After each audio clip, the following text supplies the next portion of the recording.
Boa noite.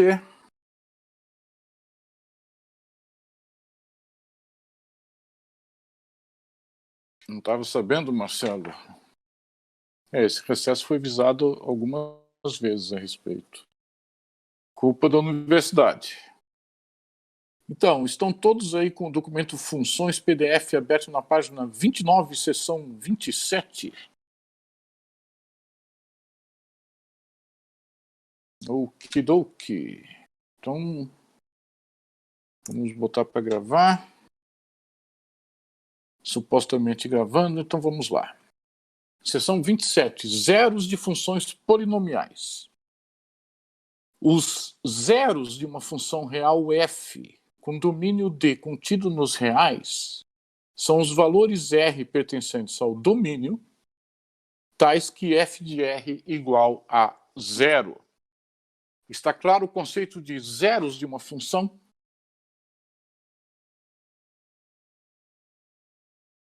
É? Então me digam, quais são os zeros da função exponencial? Já que está claro. Quais são os zeros da função exponencial?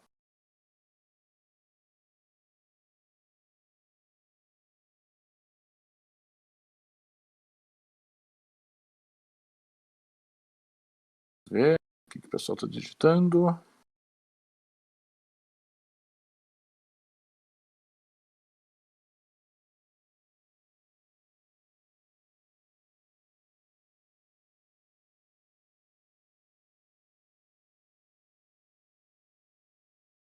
A. Eu não acho que A seja um zero da função exponencial. O pessoal está dando risada. É um grito de agonia. Ah! Grato pela tradução, Gabriel. Então digam lá. Já que vocês entenderam o que são zeros de uma função, digam lá. Vocês conseguem. Quais são os zeros da função exponencial? Por que você imagina que não tenha, Andy? Justifique sua resposta. Porque a função exponencial não retorna nenhum valor zero. Exatamente, exatamente. Viu? Então o Andy está acompanhando. A definição de exponencial é uma função, entre outras coisas, com contradomínio nos reais maiores do que zero. Logo, ela não assume qualquer imagem zero. Logo, é uma função que não tem zero algum. Digam lá, quais são os zeros da função logaritmo natural?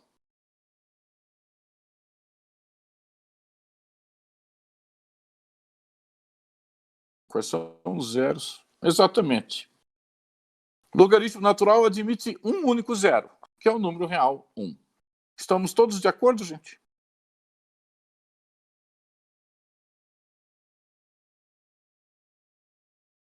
Ok, então, continuando. Lá no segundo parágrafo.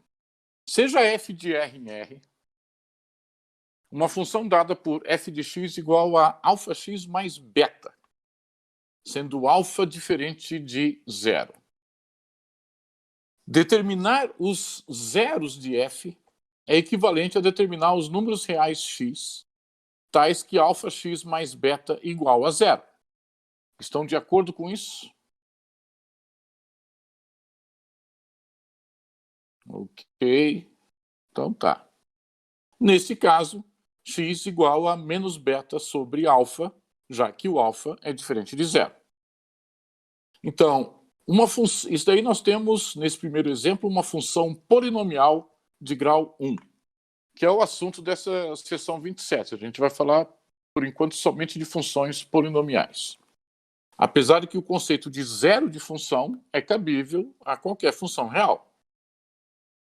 Mas vamos focar aqui apenas nas polinomiais. A gente começou com uma polinomial de grau 1, já que aquele alfa é diferente de zero.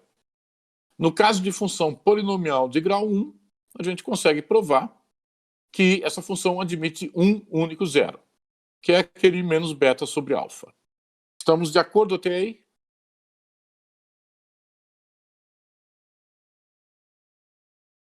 Ok. Então vamos para o próximo exemplo. Seja g de R em R uma função dada por g de x igual a alfa x ao quadrado mais beta x mais gama, sendo alfa diferente de zero. Nesse caso, nós temos uma função polinomial de grau 2, já que alfa é diferente de zero. Determinar os zeros de g é equivalente a determinar os números reais x, tais que alfa x ao quadrado mais beta x mais gama igual a zero. Estamos de acordo com isso?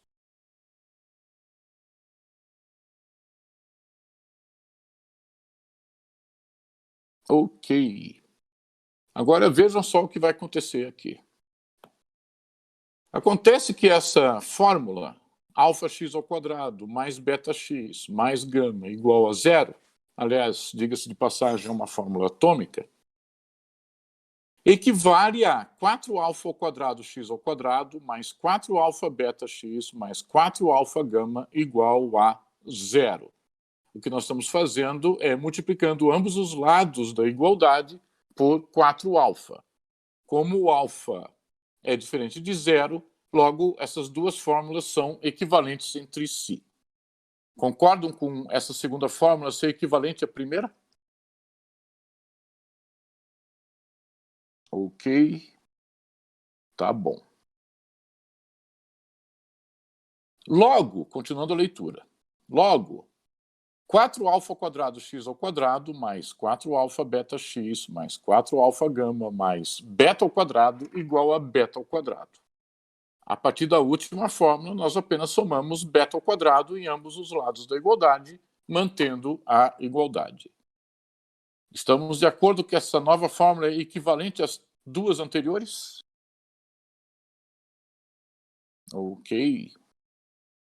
O que implica, continuando a leitura, o que implica em 4 alfa quadrado x ao quadrado mais 4 alfa beta x mais beta ao quadrado igual a beta ao quadrado menos 4 alfa gama. Estão de acordo que essa nova fórmula é equivalente às anteriores?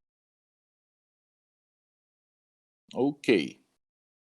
Acontece então, vejam só, a última fórmula equivale a o quadrado de 2 alfa x mais beta igual a beta ao quadrado menos 4 alfa gama. Então, o lado esquerdo da última igualdade é simplesmente o quadrado de 2 alfa x mais beta. O lado direito a gente manteve como está. Estão de acordo até aí?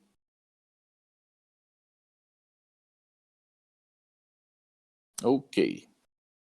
A qual implica em 2 alfa x mais beta igual a mais ou menos raiz quadrada de beta ao quadrado menos 4 alfa gama. Esse mais ou menos é justamente para ressaltar dois possíveis valores cujos quadrados são aquele beta ao quadrado menos 4 alfa gama.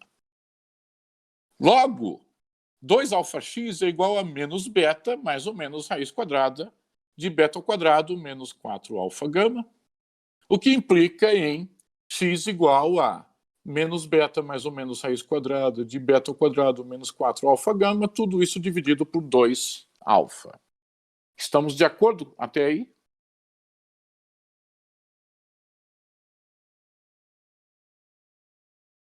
Ok. Então, essa última fórmula, que na verdade é uma conjunção de duas fórmulas, né? Nós temos a fórmula x igual a menos beta mais raiz quadrada, tudo dividido por 2 alfa, e a outra x igual a menos beta menos raiz quadrada, tudo dividido por 2 alfa. Então, essa última igualdade, no Brasil, por alguma razão, a partir dos anos 50, mais ou menos, a partir da década de 1950, essa igualdade passou a ser chamada aqui no nosso país de fórmula de Bhaskara. É o único país do mundo que dá esse nome. Tá? Mas o X da questão é que nós estamos mostrando aqui que os valores X determinados a partir dos coeficientes alfa, beta, gama por essa igualdade correspondem exatamente aos dois únicos possíveis zeros da função g de x que é dada por alfa x ao quadrado mais beta x mais gama, com alfa diferente de 0. Até aí estamos de acordo?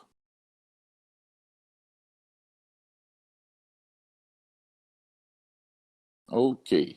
Lembrando vocês que em momento algum estamos dizendo que qualquer função polinomial de grau 2 admite 2 zeros. O que está dizendo aqui é que vai admitir, no máximo, 2 zeros. Tá? Porque a existência desses zeros vai depender do argumento da raiz quadrada ser maior ou igual a zero. Agora, o próximo parágrafo. Vamos ver um pouco aí. Qual o motivo para chamarmos de fórmula de Bhaskara? Então, Andy, o último texto que eu li a respeito disso, se eu não me engano, foi na Revista do Professor de Matemática, que é uma publicação da Sociedade Brasileira de Matemática. Tenho quase certeza que foi lá. Eu li esse negócio, sei lá, uns 30 anos atrás. Tá? E, segundo dizia lá, acredita-se que alguma pessoa com certa influência entre professores de matemática nos anos 50 tenha usado esse termo, fórmula de Bhaskara, e as pessoas adotaram. Tá? Mas ninguém sabe, até onde eu sei, ninguém sabe ao certo por que começaram a chamar de fórmula de Bhaskara. Até porque essa igualdade não é de Bhaskara. Né? Esse resultado, esse teoreminha, ele já é conhecido bem há muito mais tempo do que os trabalhos de Bhaskara. Então, mas aquela coisa, eu não li mais nada a respeito do assunto depois daquilo. Então, podemos continuar aí, próximo parágrafo?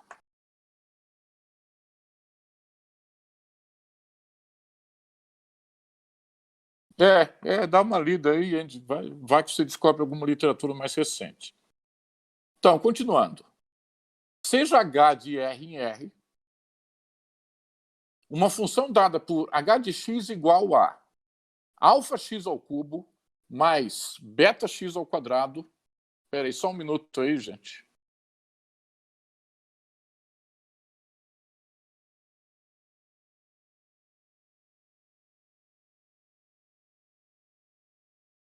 Opa, desculpa a interrupção aí. Então, seja h de R em R uma função dada por h de x igual a alfa x ao cubo mais beta x ao quadrado mais gama x mais delta, sendo alfa diferente de zero. Aqui nós temos uma função polinomial de grau 3, já que alfa é diferente de zero. Determinar os zeros de h é equivalente a determinar os números reais x, tais que alfa x ao cubo mais beta x ao quadrado mais gama x mais delta igual a zero. Estamos de acordo até aí?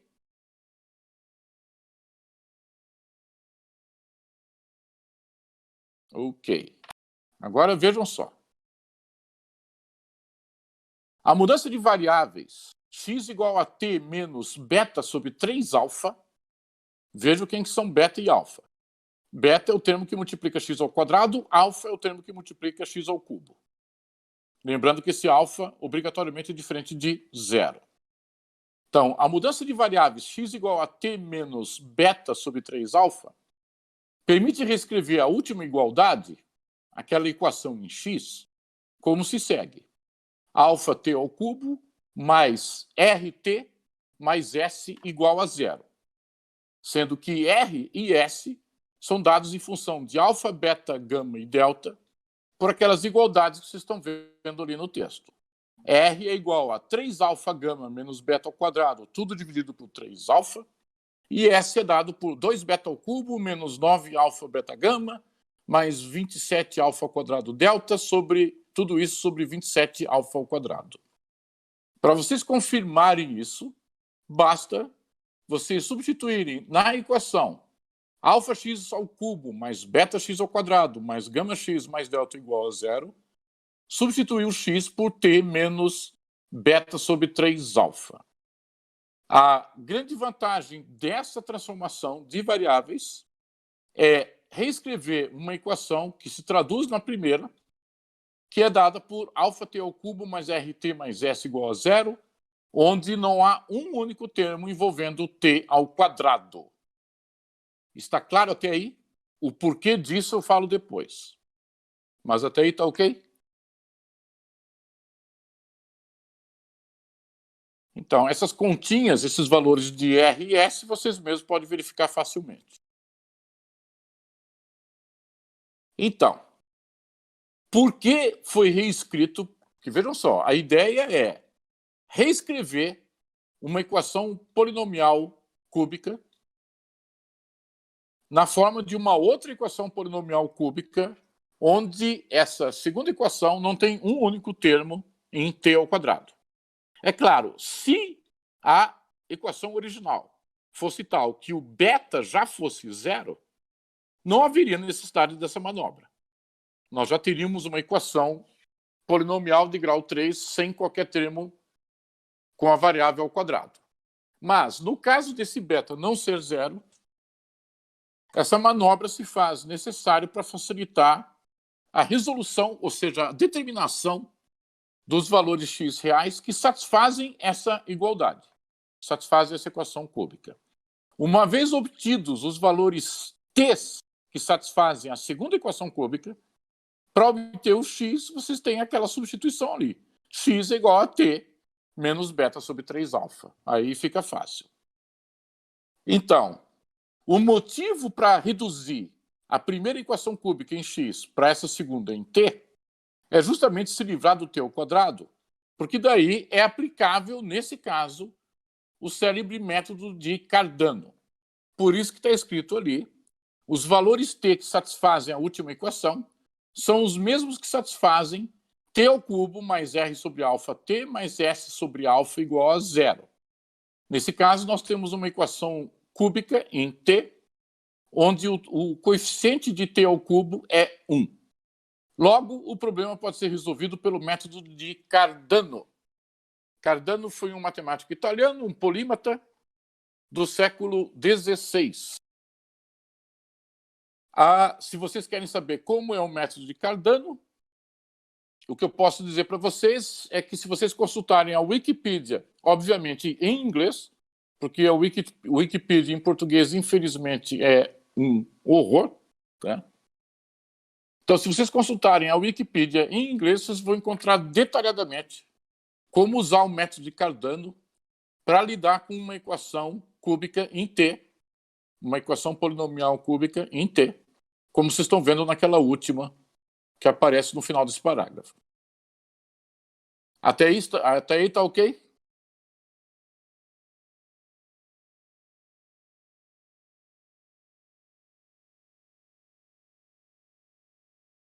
Ok. Então, vocês devem estar percebendo que quando a gente passa de uma equação quadrática para uma equação polinomial cúbica, as coisas ficam bem mais difíceis de trabalhar. Tá? Só que existe esse método, o método de Cardano, desde que vocês façam essa redução da polinomial com termo x ao quadrado numa polinomial sem a variável ao quadrado. Fazendo essa redução por aquela transformação de variáveis, vocês podem aplicar o método de Cardano, dá bastante trabalho, mas vocês conseguem determinar, por meio de raízes, todos os valores x que são zeros daquela função h polinomial. Tá? Podemos ir para o próximo parágrafo? Andy está olhando, ótimo. Depois você olha em mais detalhe, porque o negócio é meio chatinho, tá? Não é algo tão simples, exatamente. Exatamente. E aí a gente vai fazer uma pergunta importante sobre isso daqui a pouco. Tá? Vamos para o próximo parágrafo. Seja I de R em R uma função dada por I de x igual a alfa x à quarta mais beta x ao cubo mais gama x ao quadrado mais delta x mais epsilon, sendo alfa diferente de zero. Então, sendo alfa diferente de zero, nós temos uma polinomial de grau 4. Determinar os zeros de I é equivalente a determinar os números reais x, tais que alfa x à quarta mais beta x ao cubo mais gama x ao quadrado mais delta x mais epsilon igual a zero.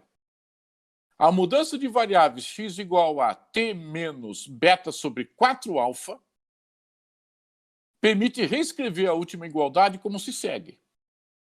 Alfa t à quarta mais rt ao quadrado mais st mais u igual a zero, sendo que esses coeficientes r, s e u são dados a partir de alfa, beta, gama, delta e epsilon.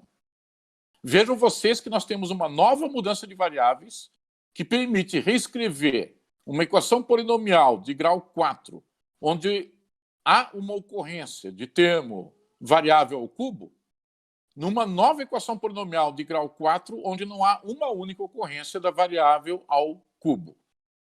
Até aí está ok?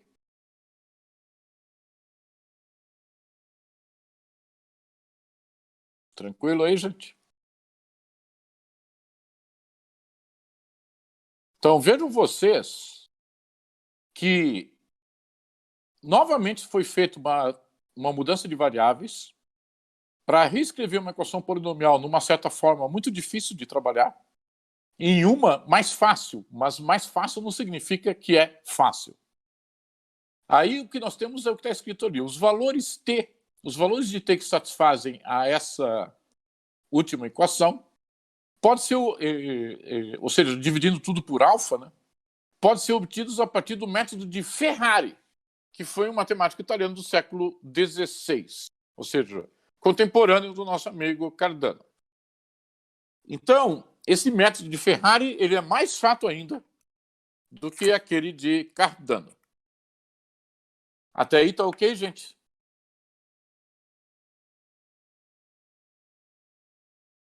Mas então, de uma forma ou de outra, essas polinomiais de grau 3 e de grau 4 comparem a mudança de variáveis de uma com a outra. Na de grau 3, a mudança de variáveis é x igual a t menos beta sobre 3 alfa. E na de quarto grau, a mudança de variáveis é x igual a t menos beta sobre 4 alfa. Então, no que se refere a polinomiais de grau 5, alguém poderia questionar o seguinte: se uma mudança de variáveis como x igual a t menos beta sobre 5 alfa não poderia reduzir essa polinomial de grau 5 a uma forma que seja tratável por algum método que seja de alguma forma aparentado com Cardano e Ferrari. Entenderam a questão que eu estou levantando para vocês?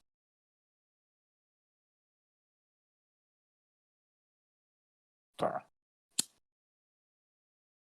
Então, o X da questão é que quando estamos tratando de funções polinomiais de grau 4 ou abaixo de 4, para determinar os zeros dessas funções, existem procedimentos efetivos que permitem determinar todos os zeros possíveis por meio de raízes.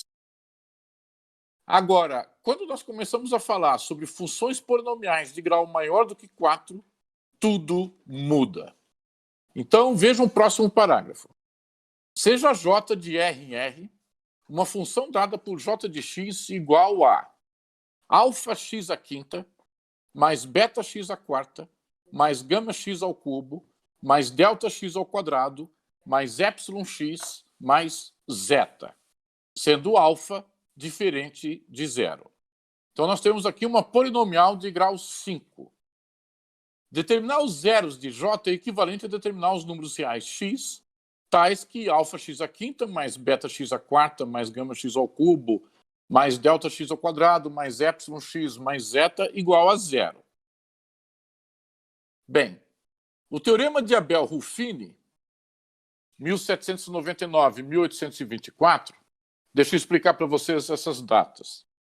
A primeira pessoa a enunciar e apresentar uma suposta demonstração para esse teorema foi o italiano Ruffini.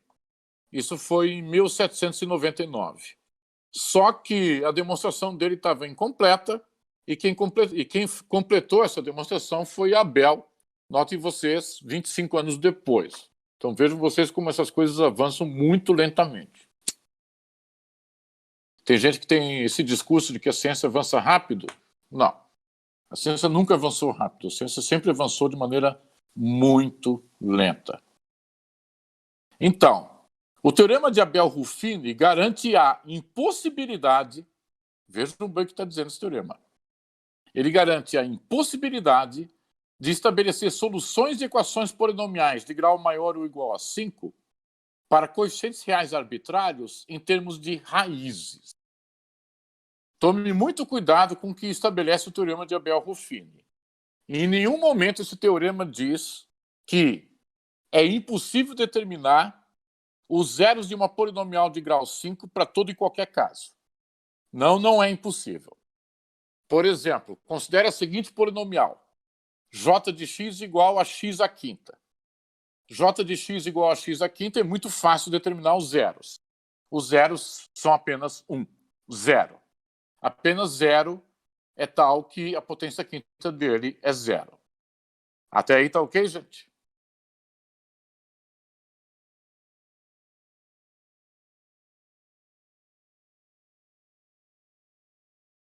Tá. Então, o x da questão, o teorema de Abel-Ruffini não diz, em momento algum, que é impossível determinar os zeros de uma função polinomial de grau maior ou igual a 5. O que ele diz é que é impossível estabelecer essas soluções por meio de raízes para coeficientes reais quaisquer. Então, existem, sim, escolhas de coeficientes alfa, beta, gama, delta, epsilon, zeta, tais que, para essas escolhas desses coeficientes, não é possível obter essas raízes, não é possível obter os zeros dessa função por meio de raízes. Como foi feito no caso de função polinomial de grau 2 e as polinomiais de grau 3 e 4. Até aí, tranquilo, gente?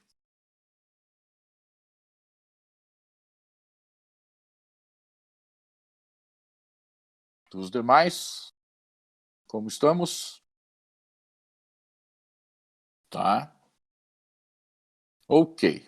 Então, continuando. Senhor, Diga. a dificuldade de saber quantas raízes, quantos zeros tem, é a mesma de saber quais eles são? Não, não. Existe um teorema em álgebra, não confundir com álgebra linear. Eu sempre vejo os alunos chamando a disciplina de álgebra linear de álgebra. Isso é um erro grosseiro. A álgebra é um ramo do conhecimento, a álgebra linear é outro, bem diferente. Então, existe um teorema em álgebra, chamado Teorema Fundamental da Álgebra, que estabelece o seguinte: qualquer equação polinomial com coeficientes complexos admite pelo menos uma solução. Esse é o célebre teorema fundamental da álgebra. Até aí tá ok? Então, isso para coeficientes complexos. Nós não estamos falando de coeficientes complexos. Aqui nós estamos falando de coeficientes reais. Mas esse teorema existe e, a partir desse teorema, é possível provar um corolário, uma consequência menor, que estabelece o seguinte: qualquer equação polinomial de grau n com coeficientes complexos admite, no máximo, n valores que satisfazem essa equação. Até aí tá ok?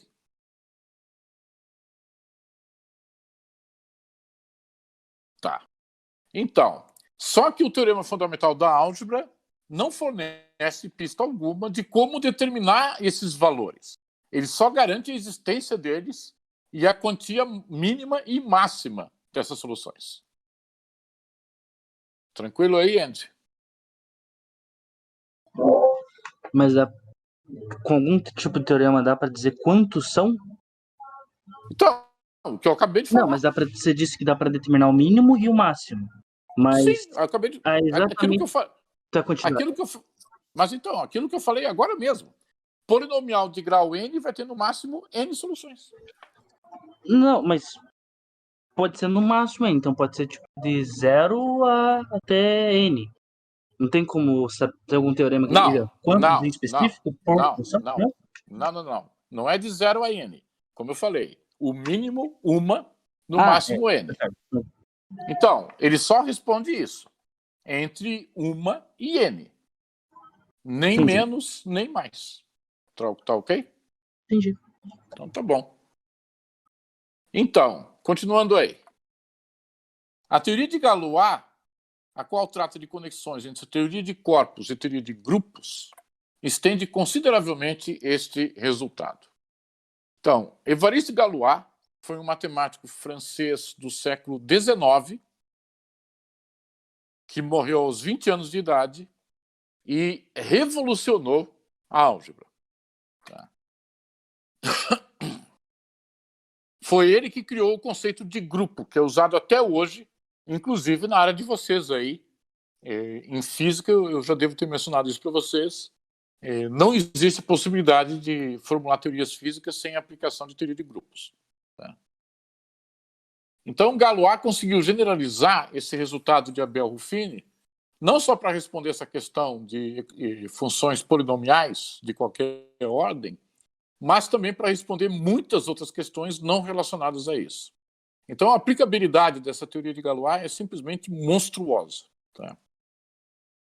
Mas, moral da história, é que nós temos aqui um teorema proibitivo. Isso aí é bastante comum em matemática. Os teoremas proibitivos são aqueles que garantem que certas coisas não podem ser feitas na matemática. Então, uma delas é para funções polinomiais de grau maior ou igual a 5, simplesmente não é possível criar qualquer método, não importa o quanto você se esforce, não é possível criar qualquer método que, por meio de raízes, consiga determinar os zeros de toda e qualquer função polinomial de grau maior ou igual a 5. Estamos de acordo até aí?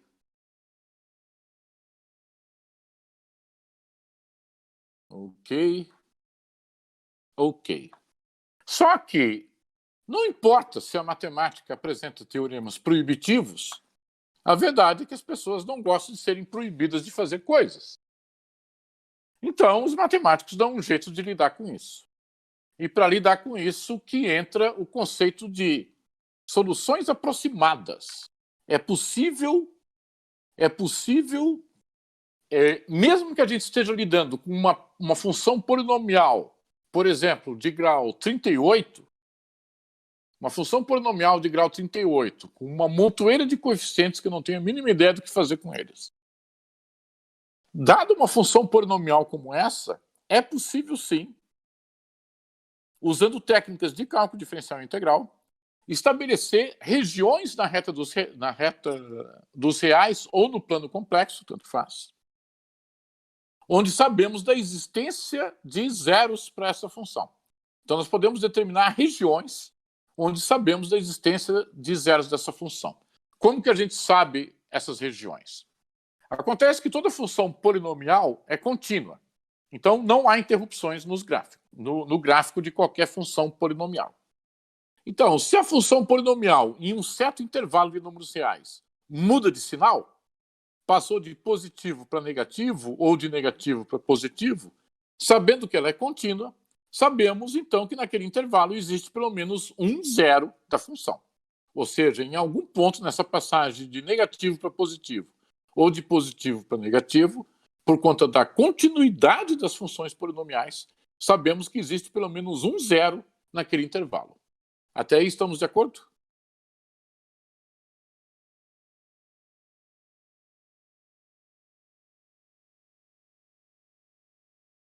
Ok.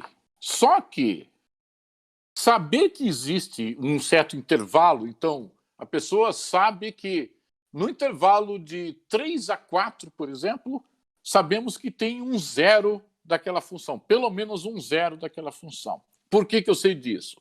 Porque no ponto 3 a função tem imagem positiva e no 4 tem imagem negativa, ou seja, ela muda o sinal e é uma função contínua, então em algum lugar entre 3 e 4 ela tem pelo menos um zero. Pode ter mais de um zero, mas pelo menos um está lá. Mas essa informação ainda não é rica o bastante para os interesses de aplicações. Há um interesse em criar métodos que permitam determinar aproximações tão precisas quanto se queira desses zeros. É nesse momento que entram os chamados métodos numéricos. Então, continuando a leitura no próximo parágrafo.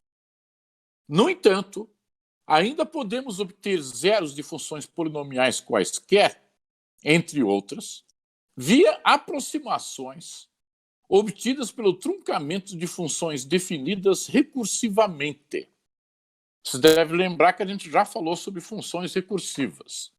Então, continuando. Funções recursivas f, que podem ser programadas em máquinas, são da forma xn mais 1 igual a f de xn, onde f de x0 é um certo valor f0. Então, a ideia aqui por trás é qual? Nós temos um processo recursivo ao longo dos naturais, 0, 1, 2, 3, etc., onde nós temos um ponto inicial, fx0 igual a f0. Esse f0, para efeitos práticos, é um palpite de um valor f0 que está próximo de R$ da função. Por exemplo, se a função troca de sinal no intervalo de 3 a 4, esse f0 pode ser tanto 3 quanto 4, em princípio. E aí, a partir desse f0, pela definição recursiva, podemos obter x1 a partir de f de x0. Obtendo x1, nós obtemos x2 a partir de f de x1, x3 a partir de f de x2, x4 a partir de f de x3 e assim por diante. Até aí tá ok, gente?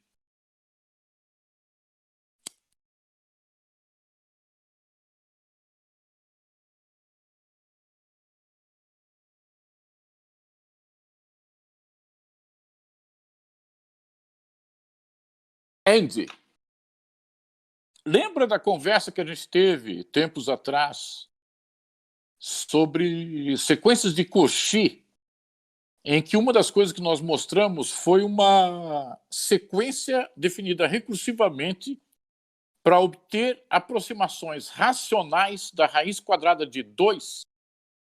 Você lembra disso, Andy? Então, aquilo é um exemplo. Então, a pessoa quer saber quanto que é a raiz quadrada de 2. Então, uma das possíveis maneiras de obter esse valor raiz quadrada de 2 é por meio dessas aproximações por sequências recursivas.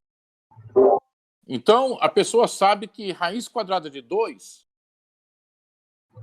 ela está em algum lugar entre 1 e 2. Porque raiz quadrada de 2 certamente é maior do que 1, e raiz quadrada de 2 certamente é menor do que 2. Até aí está ok?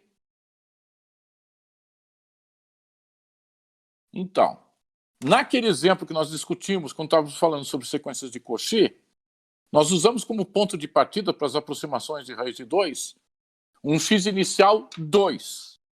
A partir do 2, nós fizemos uma média aritmética que permitiu obter uma próxima aproximação melhor do que aquele 2. E a partir daquela aproximação melhor, obtivemos uma próxima aproximação melhor ainda, e assim sucessivamente. Está lembrando aí?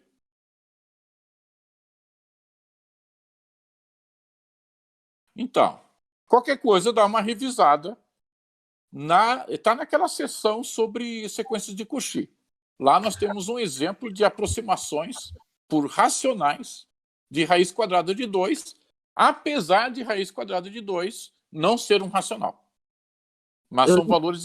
Diga. Eu lembro da função recursiva, lembro bem. O que eu não entendi como que eu aplicaria isso para achar os zeros das funções. Eu não entendi como que eu aplicaria isso. Então, nós vamos ilustrar um exemplo bem pontual a respeito disso na próxima discussão, que vai ser no dia 22, depois do recesso. Você pode ver aí na página 30, tem ali a seção 28, Newton-Raphson, método de Newton-Raphson. Esse método de Newton-Raphson é uma técnica muito usada que permite obter zeros de uma vasta gama de funções. Qual vasta gama de funções? Todas aquelas funções que são diferenciáveis. Para qualquer função real diferenciável, esse método de Newton-Raphson é extremamente eficiente para obter aproximações cada vez melhores com precisão tão grande quanto se queira, de zeros de função, seja qual for a função, desde que ela seja diferenciável. Então, nós vamos ver exemplos pontuais a respeito disso. Por enquanto, eu só estou apresentando, em linhas gerais, a proposta. Agora, é claro, isso que está escrito nesse penúltimo parágrafo, eu concordo que é algo bastante vago. Mas esse algo bastante vago é o ponto de partida para esses métodos por funções recursivas, funções definidas recursivamente. Então, a gente vai discutir exemplos disso aí. Ok? Só que você vai ter que ter um pouco de paciência. É claro que o material sobre Newton-Raphson já está escrito, então já tem condições de ir lendo e se adiantando o que a gente vai discutir.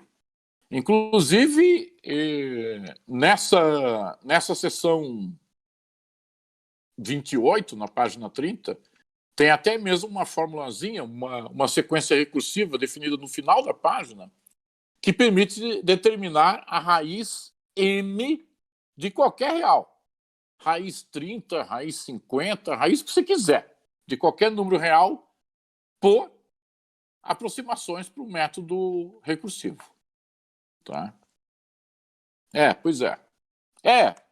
Se você olhar ali no final da página 30, a última equaçãozinha que tem ali, ela faz exatamente isso. Ela é, na prática, uma generalização enorme do método babilônico. Porque 5.000 anos atrás, o pessoal do Império Babilônico usava um método aparentado com esse para obter raiz quadrada.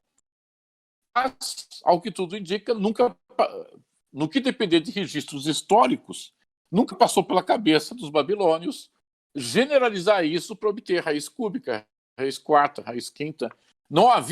Aparentemente não havia essa mentalidade entre os babilônios. Então, eles tinham uma matemática bastante sofisticada, mas a visão de matemática deles não coincidia com a visão de hoje, no sentido de, dado um método para resolver um problema, por que não podemos generalizar esse método? Se a gente tem um método para obter raiz quadrada por médias aritméticas, por que a gente não pode usar algo análogo para raiz cúbica, raiz quarta, raiz quinta? Então, essa questão simplesmente parece que nem passou pela cabeça dos babilônios. Tá? Leandro está digitando. Daqui a pouco a gente continua.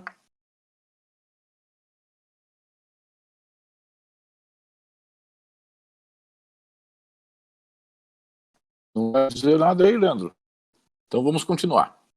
Então, aqui tem uma informação importante. Ó. Ainda naquele penúltimo parágrafo da página onde nós estamos. Essas funções são simplesmente sequências reais. O truncamento de f para algum número natural m é necessário como critério de parada do algoritmo executado pela máquina, desde que existam condições de convergência para f. Então, gente, aqui cabe várias observações. Em primeiro lugar, essas funções recursivas... primeiro uma pergunta para vocês. Vocês, em alguma disciplina, estudam algoritmos? Vocês estudam algoritmos?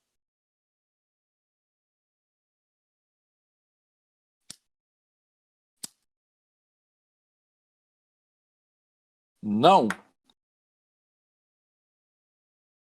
Isso é uma pena. Isso é uma pena até porque, não sei se você sabe, mas existem periódicos, existem livros especializados em métodos computacionais em física. Então, esses métodos computacionais em física, eles são muito utilizados. muito utilizados em várias áreas da física. Estou lembrando até agora, muitos anos atrás saiu um livro pela Springer Verlag, não lembro o nome do autor, mas é fácil conseguir, em que o livro vinha acompanhado, antes da internet virar coqueluche, o livro vinha acompanhado de um disco, aquilo na época o pessoal chamava de CD-ROM, vinha acompanhado de um disco que permitia simular condições análogas a encontradas em laboratórios. Então, você sabe, né, que o físico ele não vive só de conta, né? O físico ele vive de laboratório também. Mas nem todo mundo tem à sua disposição um laboratório, porque laboratórios são coisas caras, tá? Não são fáceis de ter acesso. E nesse livro vinha um disco para a pessoa rodar no computador dela e poder simular experimentos simples envolvendo mecânica quântica. Ou seja, é um exemplo de física teórica computacional. Mas existem muitos outros exemplos. Tá? Então, eu fortemente... Vamos ver, algoritmos seria dado em qual curso? Olha...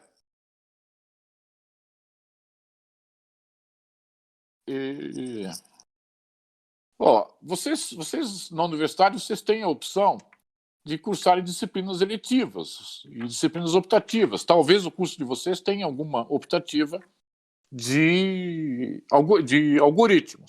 Se não tiver, na pior das hipóteses, vocês... Sim, altamente provável, exatamente. Na pior das hipóteses, vocês podem cursar como disciplina eletiva.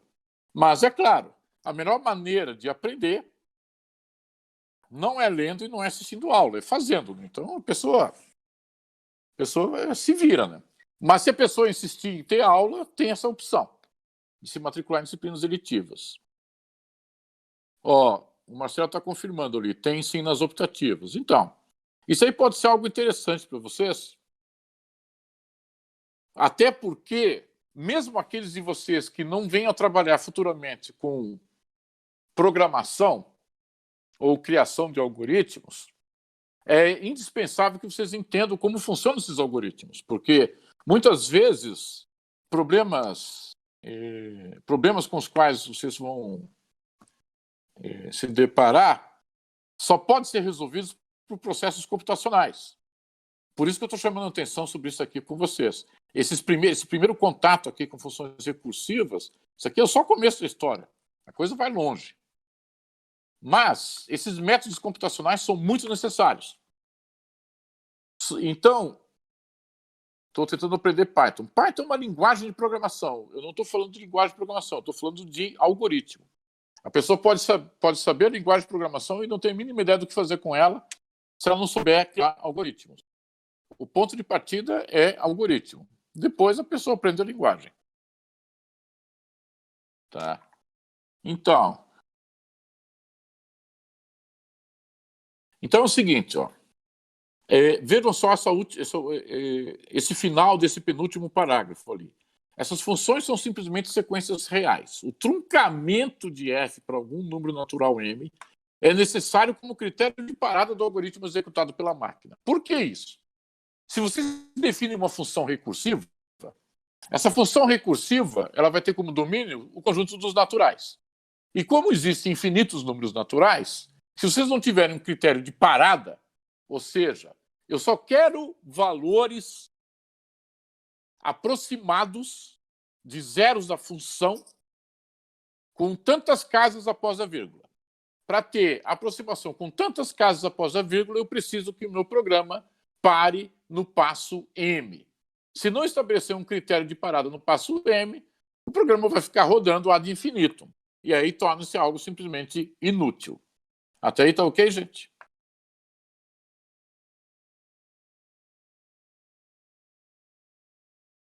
Os demais, tranquilo? Tá. Aí, é claro, a relação entre qual valor de M o algoritmo deve parar para dar a resposta, ou seja, o valor aproximado com tantas casas após a vírgula, vai depender do problema. Cada problema tem um processo de convergência diferente dos demais. Então, existem alguns processos recursivos de convergência muito rápida. Por exemplo, Newton-Raphson, que nós vamos estudar depois do recesso, normalmente é uma função recursiva de convergência muito rápida. Mas isso não acontece com a maioria dos métodos numéricos. Tá? Aí, outra observação importante é o seguinte: aquilo que eu falei para vocês agora há pouco sobre o método babilônico para a extração de raiz quadrada. O método babilônico de extração de raiz quadrada, se formos traduzir em linguagem atual, é dado por uma função recursiva. Eu não estou dizendo que os babilônios sabiam que era uma função recursiva. Não, não sabiam. Mas, traduzindo o que eles faziam para a linguagem de hoje, é algo que podemos interpretar assim como uma função recursiva. E isso foi feito muito antes do advento de máquinas que processam informações. Os famosos computadores digitais. Tá? Então é interessante vocês notarem que esses métodos numéricos eles são muito antigos, muito anteriores às próprias máquinas. Tá?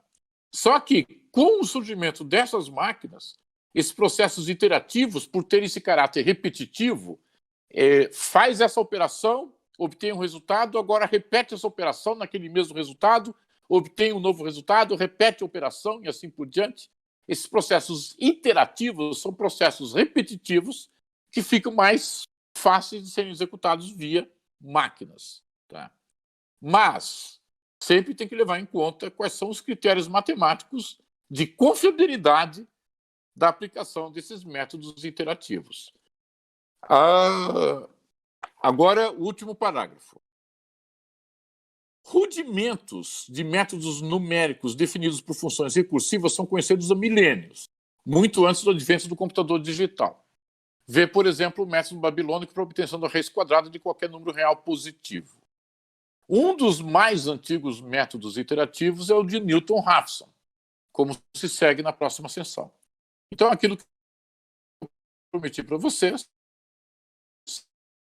a gente vai ver um exemplo bem prático, e aí, quando a gente for discutir o método de Newton-Raphson, a gente pode voltar de vez em quando para essa sessão 27, para vocês compararem ali com o conceito de função recursiva. Daí a gente vai tornar explícito qual é a função recursiva que está sendo usada em Newton-Raphson. Tá ok? Então, até aí, gente.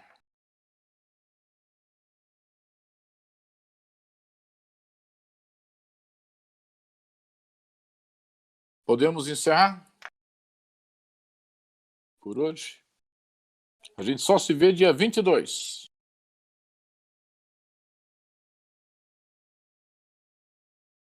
Okidoki. Então, vamos tentar encerrar essa gravação. Não está encerrando a gravação, mas eu já mandei lá no grupo de vocês a gravação da matemática industrial, que é o mesmo conteúdo. Boa noite, Marcelo. Gabriel Damasceno sempre de olho, Ita.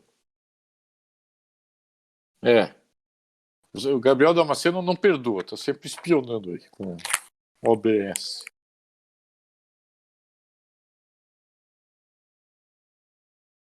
Você sabe por que tem esse nome OBS, Gabriel?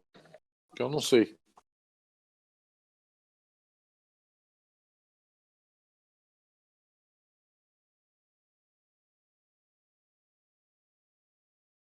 Tá. Ok. Tá bom, então. Então encerramos por hoje aí.